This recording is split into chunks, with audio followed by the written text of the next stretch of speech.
Oh, There we go. Zoom. Okay. So, John Locke, part one. There he is, the famous portrait of him.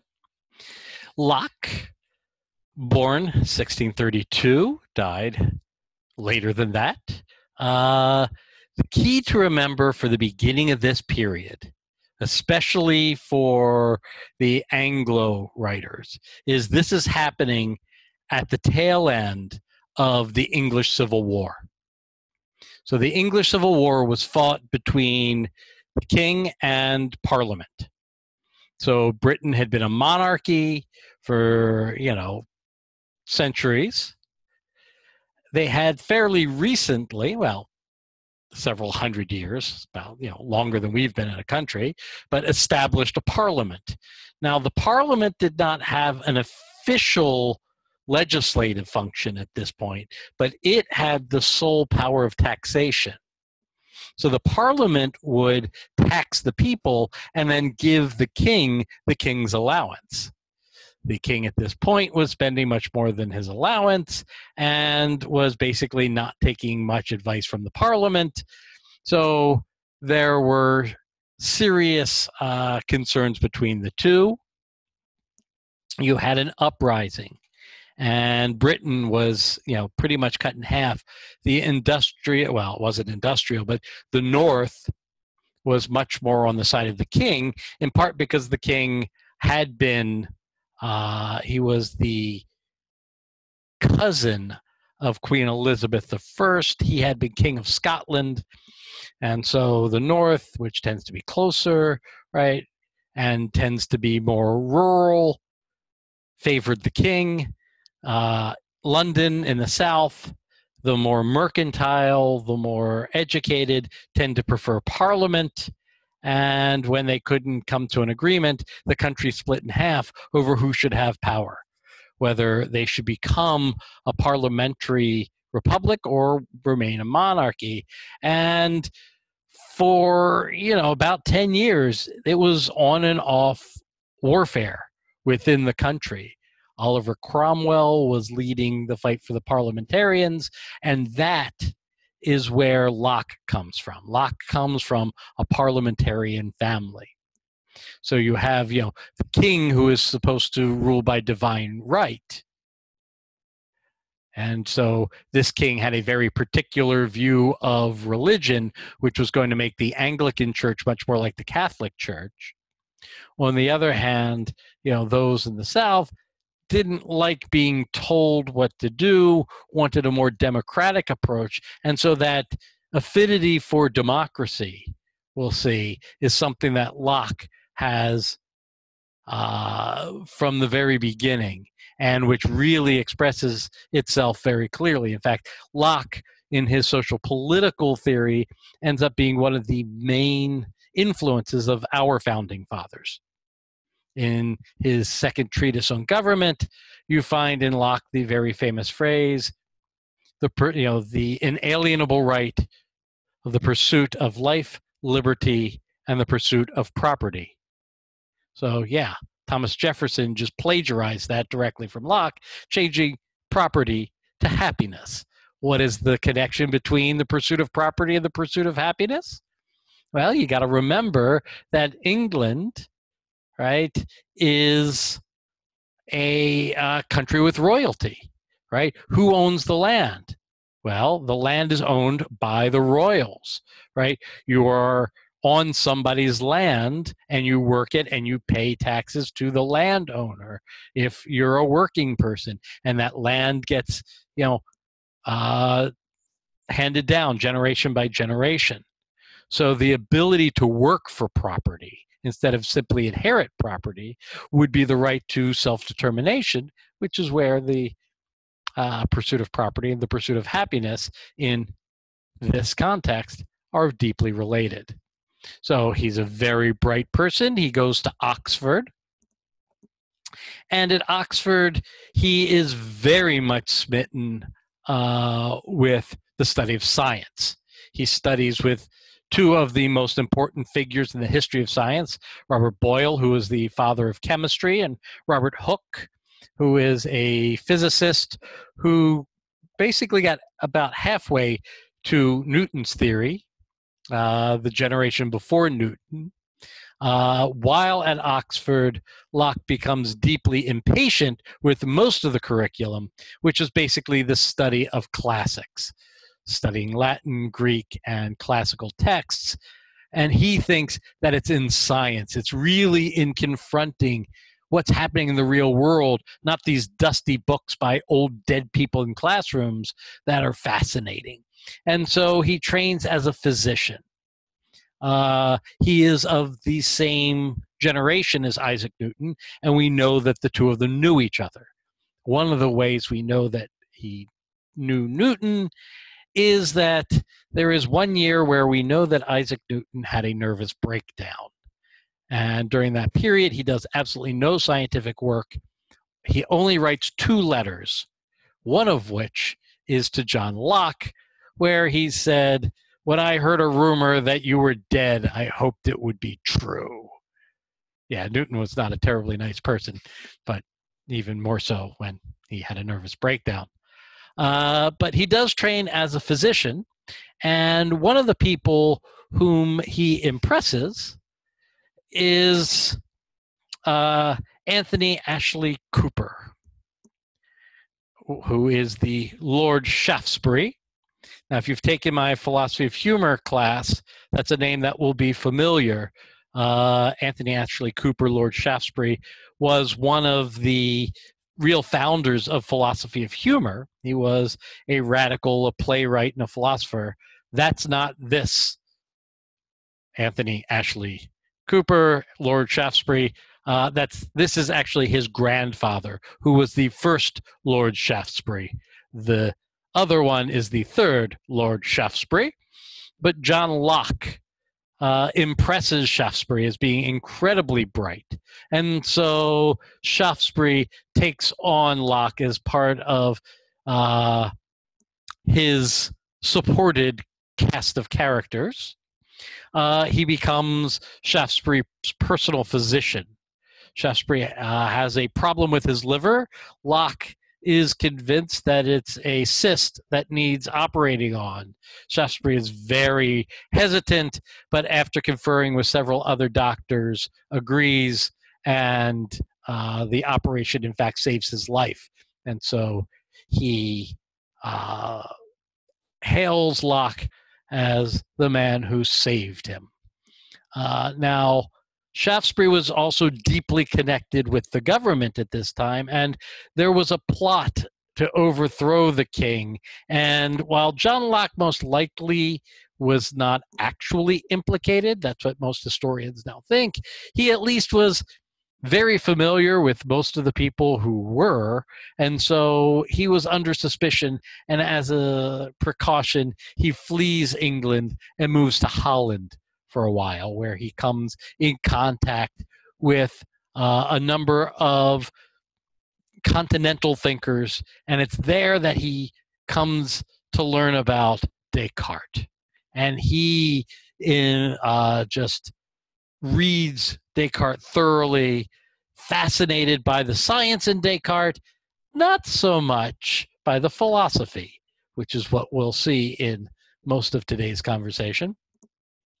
While he's there, he writes most of the essay concerning human understanding, which is the piece, the work that we'll read a piece of today and tomorrow, which was published upon his return, and it actually was, at the time, a huge success.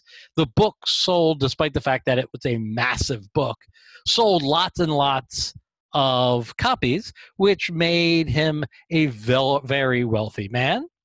As a result, he could now be an independent scholar, and he continued to write on primarily political theory, which is where a lot of you would have heard of him. So that's the background of John Locke. So let's start in on his writing.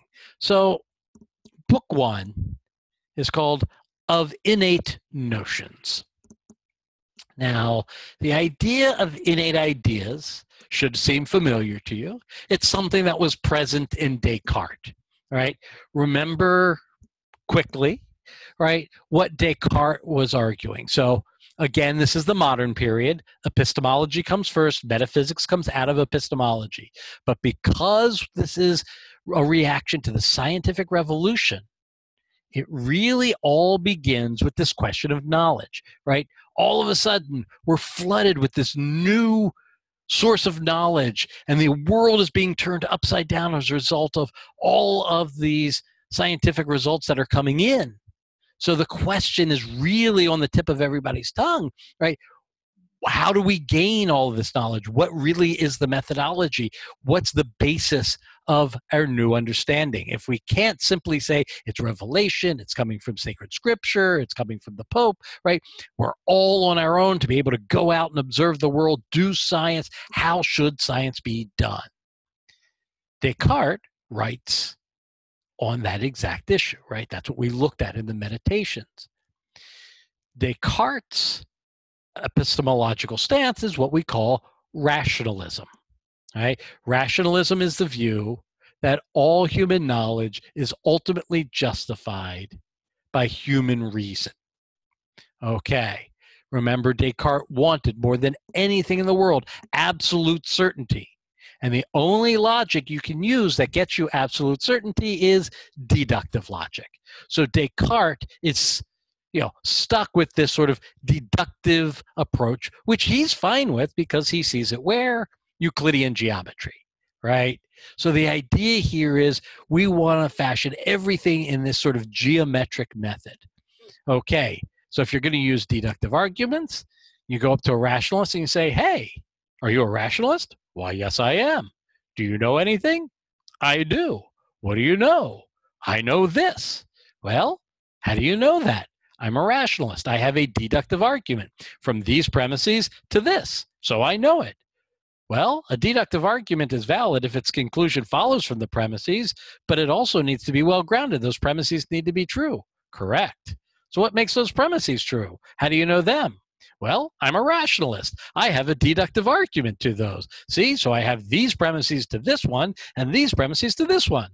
Okay, well, if a deductive argument is valid, that conclusion follows from those premises, but it has to be well grounded. Correct. Why do you believe those premises? Well, I'm a rationalist, right? So you see what's happening. The idea here is if you're a rationalist and you use deductive arguments to support your beliefs, those deductive arguments require premises. Those premises require justification. So now we need another deductive argument, and we've started an infinite regress.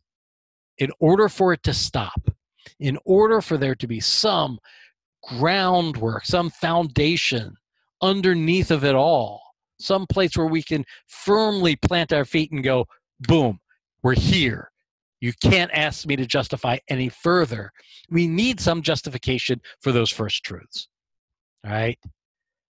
For Descartes, that justification came from a perfect God who would not be a deceiver and who puts those ideas in your head, right? So the idea is if I look externally for those ideas, they're going to need to be justified. So the only way that the rationalist can stop the infinite regress of, well, why do you believe that? Well, because of this. Well, why do you believe that?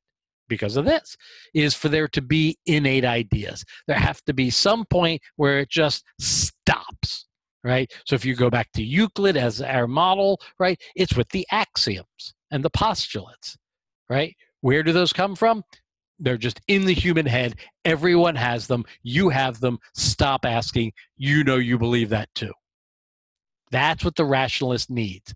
The rationalist needs these innate ideas in order to stop the infinite regress, because if the infinite regress is allowed to continue, then the rationalist has to say that all human knowledge has no basis, has no foundation. So rationalism depends upon the existence of innate ideas. Now, the rationalists tended to be on continental Europe. They tended to be from France, from Germany, from Holland. Across the Channel in England, we find people like Locke following in the footsteps of Francis Bacon, right? We looked at Bacon in our first meeting briefly, right? And remember that Bacon is different from Descartes. Descartes is a rationalist. The justification for all knowledge comes from human reason.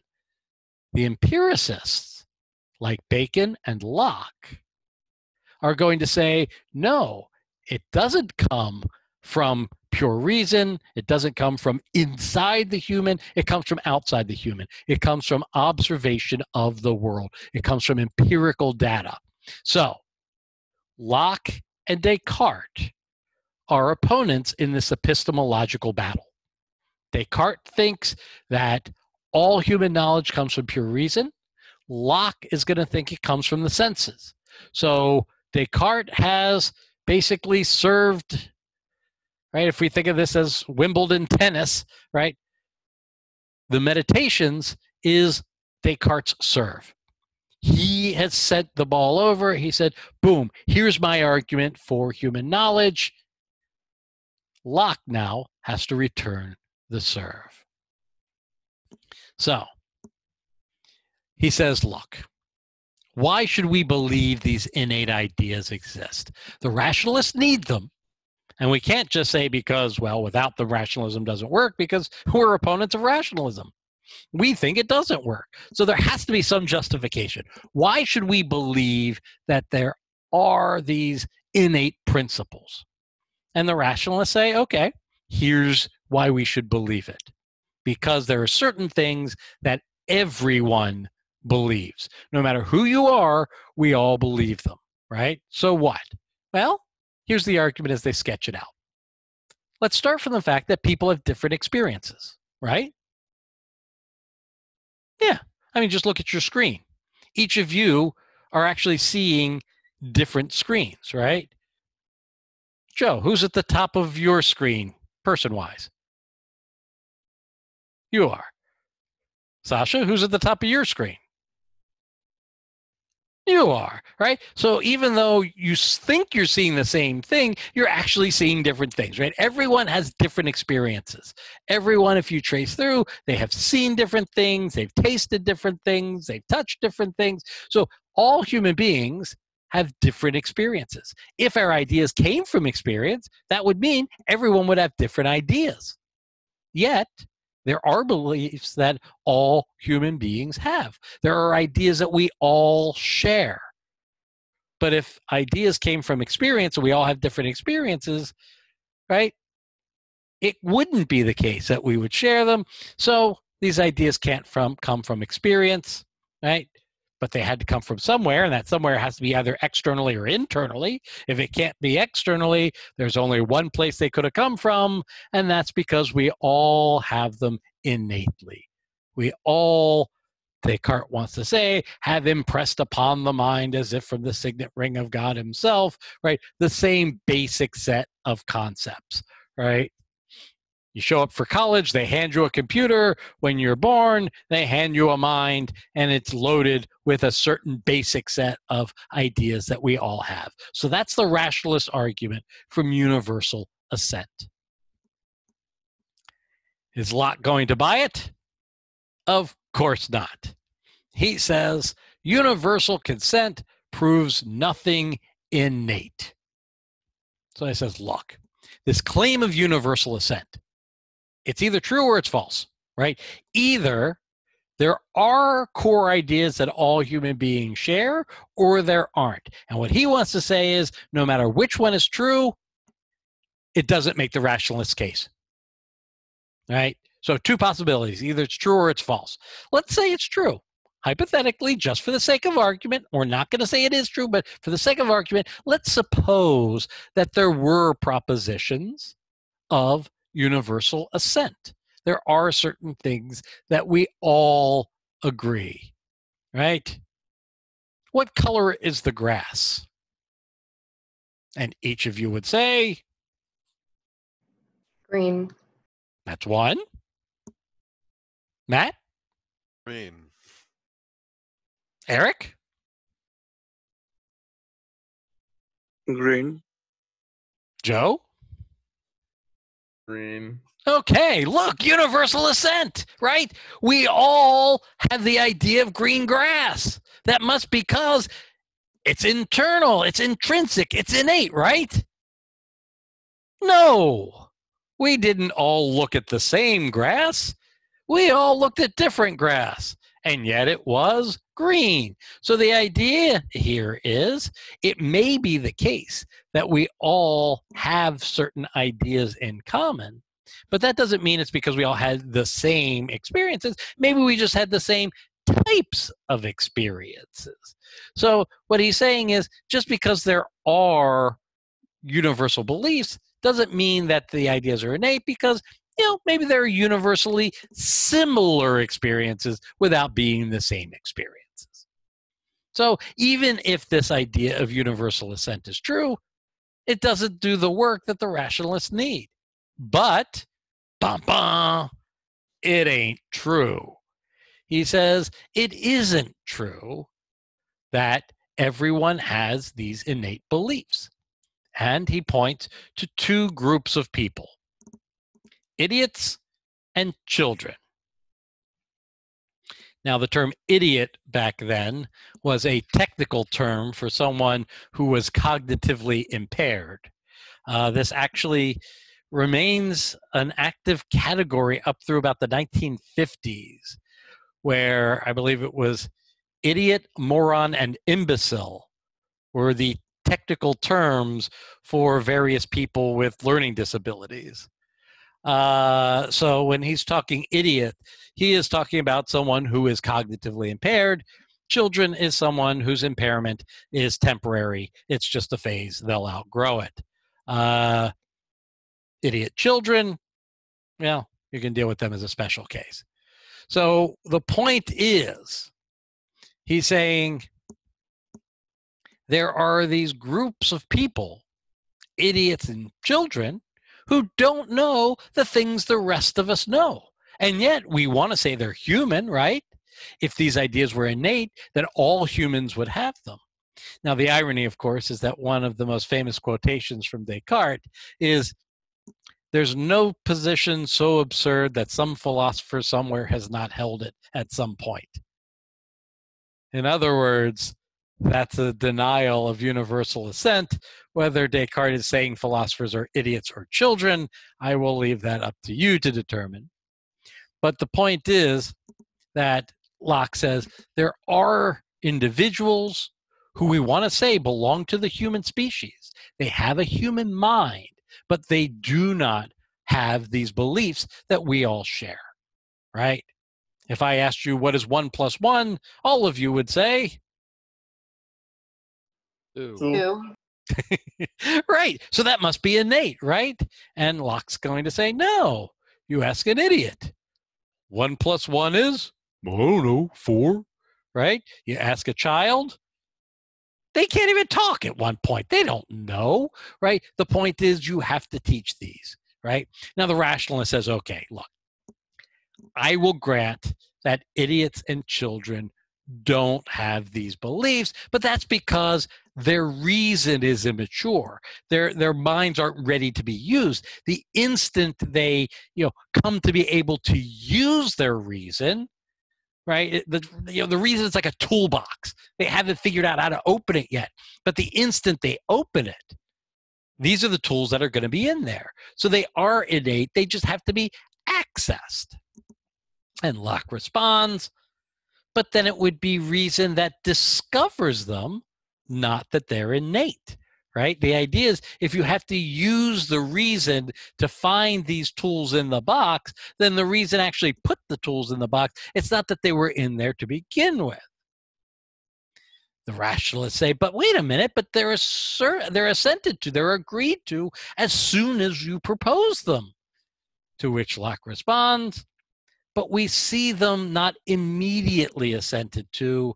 We first accept less general propositions, then come to see the general principles, right? What he's saying is, look, let's take something very straightforward. Whatever is. Is that true? Yes. If something exists, does it exist? Yes. Clearly, that would be one of these innate principles. It's so straightforward, so obvious, that must be something of universal assent. But what Locke says is we don't start with these abstract metaphysical principles and reason down to the earth, right? What do? We look around you. Is that a computer? Does the computer exist? Look up. Do you see the ceiling? Does the ceiling exist? Is there a desk in front of you? Does the desk exist? And so Locke says, so you're right. Whatever is, is. The idea here is we will all agree to that proposition, but not because we begin with the proposition, that general metaphysical truth. We agree to it because it accords with our regular everyday experience. So where Descartes wants to start with the most abstract principles and reason down, Locke is saying that's not how we get abstract principles at all. Because we go, well, maybe it's true, maybe it isn't. Let me see it. Hey, look, it's been true of everything, so it is true. It's an inductive approach, he wants to say. So even though we have universal assent, that assent only comes after a process. It's not, as Descartes wants to hold, a clear and distinct idea that's just present before the mind, that the mind just perceives. No, we get there. We get there through an inductive process. So it's a completely different form of logic, he wants to say, a form of logic that is, excuse me, much more akin to the sort of reasoning we do where? Science. So, these ideas, Descartes says, are innate. The arguments about universality and the argument from idiots and children shows us they can't be innate. What's going on? Well, here's what he says. The idea is the object of thinking. Every man being conscious to himself that he thinks, and that which his mind is applied about while thinking, being the ideas that are there, it's passed out that men have in their minds several ideas, such as those are expressed by the words whiteness, hardness, sweetness, thinking, motion, man, elephant, army, drunkenness, and others. It's in the first place, then, to be inquired how he comes by them.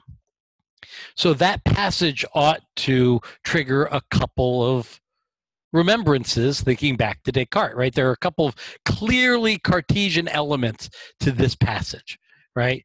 Every man being conscious to himself that he thinks, and that which the mind is applied about while thinking, being the ideas that are there, right? Remember, Descartes was just a disembodied floating thinking thing who didn't know anything about the world, but did know that he was thinking and what he was thinking.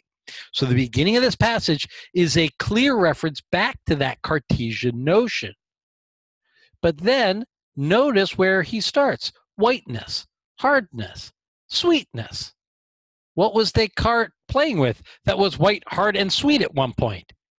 The wax, right? Remember the argument from the wax? So this passage is clearly saying, look, I've read Descartes. What he's saying is interesting. It can't be right because it requires these innate ideas. So we now have a new problem that needs to be solved. If the ideas are not innate, where do we get them? Where do these ideas come from? And here is one of the more famous passages in Locke. And so, Sasha, you were asking earlier about whether Locke was a psychologist. And again, there was no psychology at this time. Psychology didn't exist as an independent notion, but we do see a very important theory of mind come out in this part of his epistemology, and it involves the famous phrase tabula rasa, or blank sheet, blank page, blank slate. All ideas come from sensation or reflection. Let us then suppose the mind to be, as we say, a blank slate, void of all characters, without any ideas. How does it come to be furnished? From where does it come by that vast store which the busy and boundless fancy of man has painted on it with an almost endless variety? From where does it have all the materials of reason and knowledge? To this I answer in one word: from experience, which is two words. Our knowledge is founded in all that, and from that it ultimately derives itself. Our observation, employed either about the internal operations of our mind, perceived and reflected on by ourselves, is that which supplies our understanding with all the materials of thinking. These two are the fountains of knowledge from which all the ideas we have, or can naturally have, do spring. So the idea is, when we are born with a mind that is a blank slate.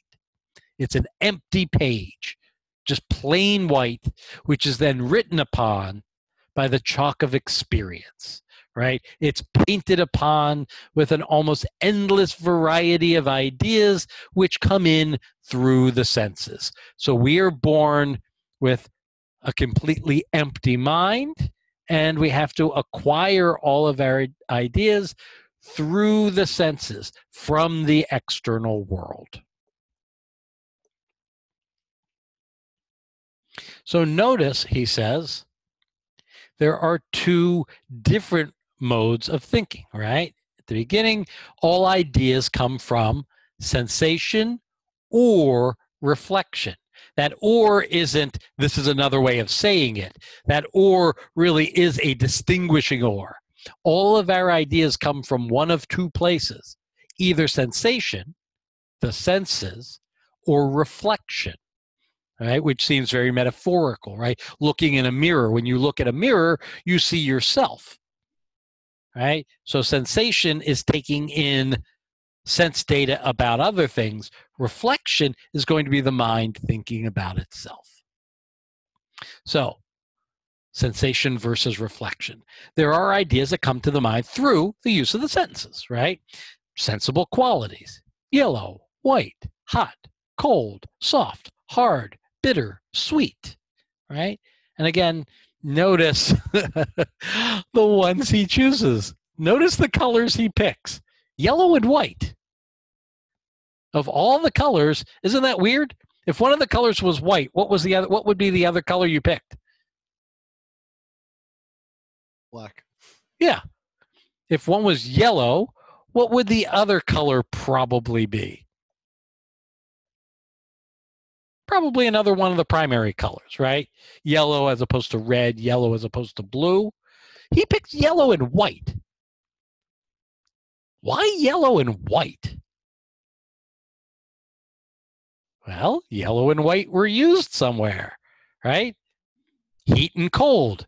Well, we took the yellow thing that was cold and we put it near the fire and made it hot, and it lost its color. This is, again, going back to the wax example in Descartes. So again, here's just another reference back. But the idea is, all of these sensible qualities, you know, through your senses, right? When you're a kid, you have to be taught the colors, right? There are times when you taste something, it's like, ooh, what is that? I've never tasted that kind of taste before, right? These ideas come into the mind through sensation. But there are other ideas that don't come in through the senses, right? Because the mind is capable not only of sensing, of making sense of the data that's coming in through the five senses, but it can observe its own working, right? So we have what he calls reflective operations: perception, thinking, doubting, believing, reasoning, knowing, willing, right? These are things that we don't get from the outside world. We see ourselves doing within. So he's saying that the mind can, through the senses, look out into the outer world, but there's also an eye of the mind itself that can look into the mind and see what the mind itself is doing as it's working, right? So you might say, taste a servo cookie, and then your mind will see itself tasting it and go, ooh, yummy, right? The idea there is, right, one is the direct perception, and the other is seeing how you're thinking about it. So, with this, the idea that that we can observe and notice that, contrary to Descartes, observing yourself thinking is observing. It's using an inner sense rather than an outer sense.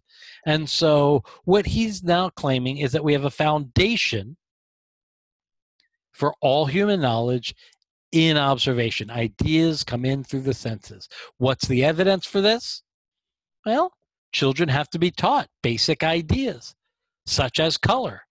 They're seeing what they're seeing, but we teach them, no, this is red, this is orange. There's a difference there. Oh, right? And similarly, people with different experiences will have or lack certain ideas that others possess, right?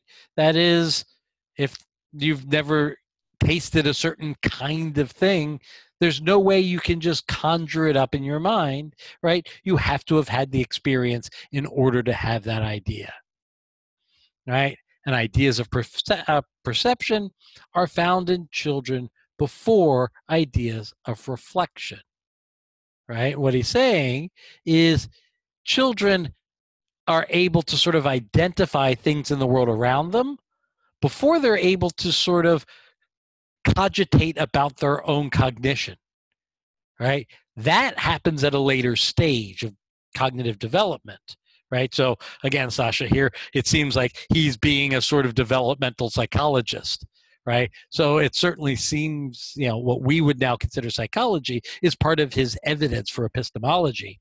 And so the fact that we see in children this sort of development from the senses to reflection shows that these things aren't innate. They develop over time, and we need to teach it, which means it has to come from outside. And so he takes this shot. But whether the soul is supposed to exist antecedent to or coeval with or sometime after the first rudiments of organization of the beginnings of life of the body, I leave to be disputed by those who have better thoughts of the matter. I confess myself to have one of those dull souls that does not perceive itself always to contemplate ideas, nor can it conceive it any more necessary for the soul always to think than for the body always to move, the perception of ideas being, as I conceive, to the soul what motion is to the body, not its essence, but one of its operations. So Descartes' most famous phrase is cogito ergo sum, right? I think, therefore I am. So in order for me to continue to exist as a thinking thing, what do I need to do? Continue thinking. So if Descartes is right, the minute the mind stops thinking, it stops existing. What does Locke say? Look, I confess myself to have one of those dull souls that does not always perceive itself to contemplate ideas. In other words, you know what? I'm not always thinking, but somehow magically, I'm always existing. So Descartes' I think, therefore I am can't be right, because there are times when I exist and yet I don't think. 8 a.m. logic, that happens often. But aren't you constantly thinking, like, unconsciously? Like, because, like, don't you have to be thinking kind of somewhere in the back of your head, like, I have to breathe? Locke is saying, well, you don't think I have to breathe, right? Have you ever forgotten to breathe? No, your body does it on its own. That's not something that you will. It's not a choice you make. Now you can choose to stop breathing for a little while, right? But your body just naturally breathes. So that's an involuntary element of you. It has nothing, Locke wants to say, with the mind. He's saying, we think lots of times. Doesn't mean we think all the time. Sometimes we don't think. And if we don't think, we don't magically cease to exist. So Descartes must not be right. Now, the more modern take is we see these involuntary bodily functions are controlled by part of the brain. But remember, we're going to separate the brain from the mind at this point. And that's something we'll get to when we see where the metaphysics comes out of the epistemology. But yeah, so we don't have neuroscience back then. So the idea that the beating of the heart, the breathing of the lungs is controlled from elements within the brain, not something we have at this point. So we're simply thinking of the mind as the thing which thinks. And so he gives us a new argument from dreams, right? Remember that Descartes used his argument from dreams, right, to argue that we can't trust our senses, right? Because the sort of perceptions that we have while dreaming are the same sorts of perceptions we have while waking. So for any given perception, we can't be sure whether it's a dream or an actual veridical perception. Locke says, okay, I'll talk about dreams too. Now look, when we're awake, the mind can think about its thinking, right? Right now, are you thinking?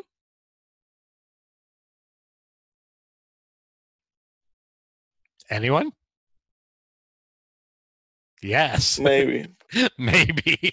Fair enough, right? The point is that when you're awake, you not only think about things, you can think about your thinking about things, right? In a class, have you ever been confused and asked a question? Yeah. Why?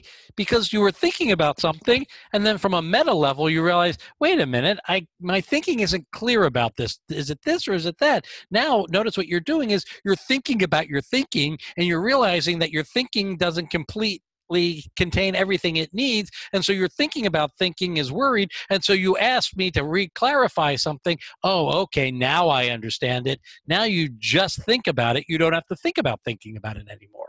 Right? So it's only when you're awake that you do this sort of multi-level thinking, that you think about your thinking. Now, the mind is busy when you're asleep, right? But when you're asleep, he says, the mind just thinks without reflection. So you have dreams. In your dreams, you perceive, but you don't, he wants to say, do this metacognition, right? What you do when you dream is just directly perceive whatever is in the mind. So he says, look, if Descartes is right, and to be is to think, right? To have this sort of thought about thinking, then these different kinds of thinkings would have us be different kinds of being. We would metaphysically change when we were asleep. So there's awake Socrates and sleeping Socrates. Are they different Socrateses because they do different kinds of thinkings? No, it's just Socrates, sleeping and awake. So because of the difference of the sort of thought we do when we sleep, he wants to say we can see that, and the assumption that we remain the same, awake or asleep, it must mean that this sort of Cartesian approach isn't going to be successful.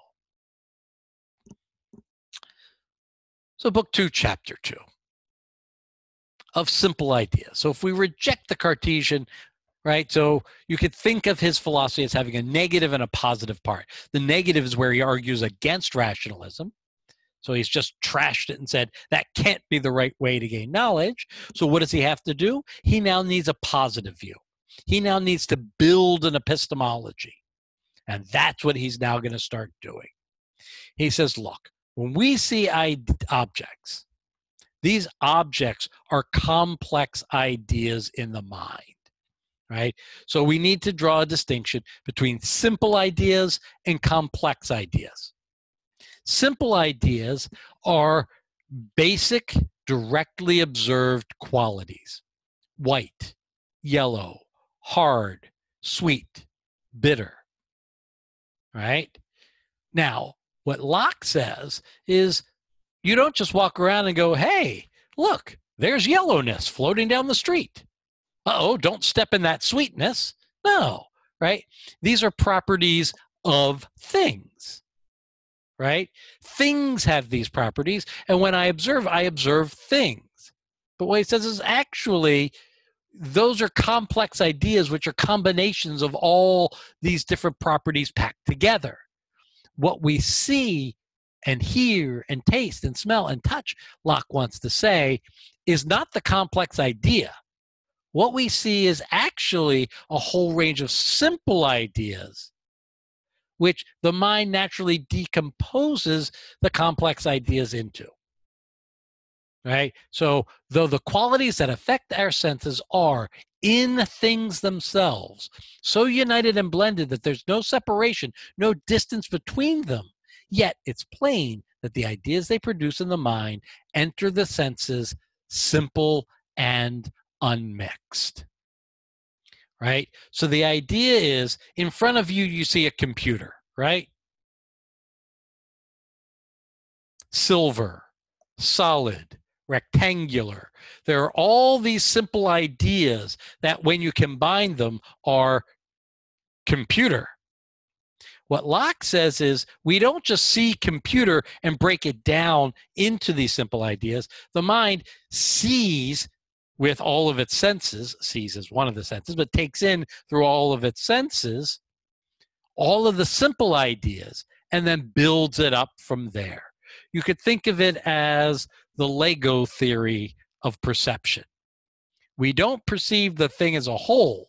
What we get is the box of Legos, and the mind gets each Lego piece from the senses, and then it builds the object out of the pieces.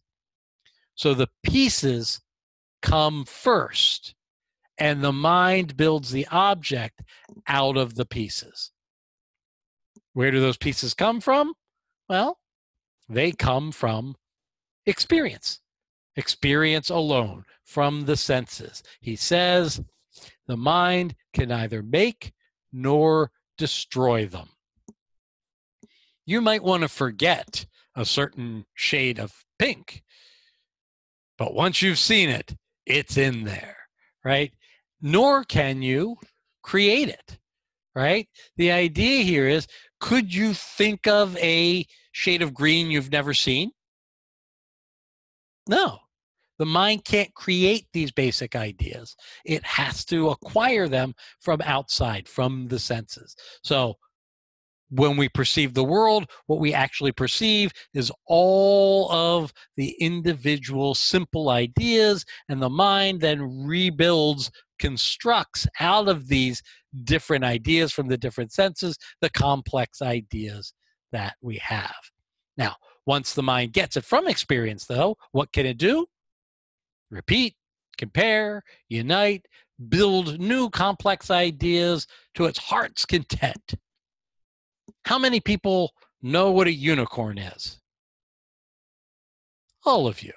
How many people have ever seen a unicorn? None of you. So how do you know what a unicorn is?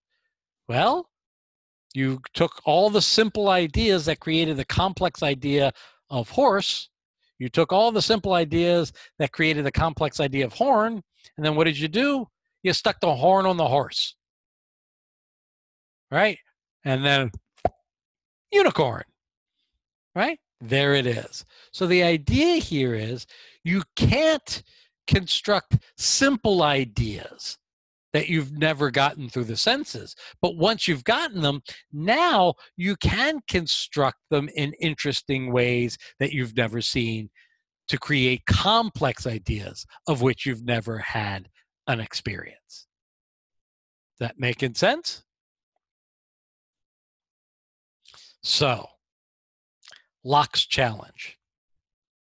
Can you imagine what it would be like to have a sixth sense? Can you imagine a color you haven't seen? Can you see it in your mind without seeing it with your eyes? So at this point, you know, in any discussion of empiricism, you know, inevitably, if we were in a classroom where people could raise their hands, right, somebody would have said, well, what about a blind person? What about a colorblind person? And what Locke is going to say is, if you're truly colorblind, not just, you know, red, green, where you can't tell them apart well, but if you see the world in black and white, could you explain to that person what red is? Could you explain blue to a blind person? How would you do that?